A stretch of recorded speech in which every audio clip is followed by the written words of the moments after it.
भगवान श्री कृष्ण के उपदेश जो जीवन को प्रेरित करते हैं। श्री कृष्ण का जीवन और उनकी शिक्षाएं हमें आत्मज्ञान, कर्म और भक्ति का मार्ग दिखाती हैं।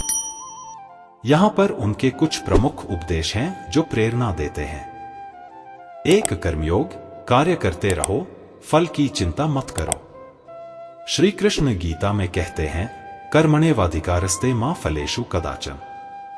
इसका अर्थ है कि हमें अपने कर्मों का अधिकार है, लेकिन फल की इच्छा करने का नहीं। यदि हम फल की चिंता छोड़कर अपने कर्तव्यों को पूर्ण निष्ठा से करते हैं तो सफलता स्वतः प्राप्त होगी।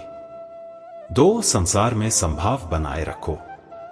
श्री कृष्ण ने अर्जुन को सिखाया कि सुख दुख, लाभ हानि, जीत हार में समभाव रखना चाहिए। किसी भी परिस्थिति में अपने मन को स्थिर और शांत रखना ही जीवन का उद्देश्य होना चाहिए। यही सच्चा ज्ञान है। 3. स्वयं पर विश्वास और आत्मसंयम। श्री कृष्ण ने अर्जुन से कहा कि आत्मविश्वास और आत्मसंयम से हम किसी भी कठिनाई का सामना कर सकते हैं। मन पर नियंत्रण रखते हुए सही दिशा में कर्म करने से जीवन में बड़ी से बड़ी चुनौती को पार किया जा सकता है। 4. भय को त्यागो।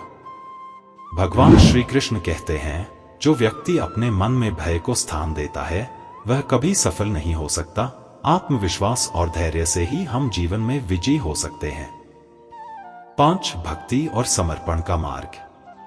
श्री कृष्ण ने भगवद गीता में कहा कि जब व्यक्ति निष्काम भाव से भगवान की भक्ति करता है तब वह हर स्थिति में सुखी रहता है। जो भी तुम करो उसे मेरी पूजा समझकर करो। उपसंहार। श्री कृष्ण का यह संदेश हमें सिखाता है कि जीवन में कर्म करना सबसे महत्वपूर्ण है, लेकिन उसके साथ ही हमें फल की चिंता छोड़कर भक्ति, आत्मसंयम और आत्मविश्वास का पालन करना चाहिए। यही हमें एक सफल और संतुलित जीवन जीने की प्रेरणा देता है।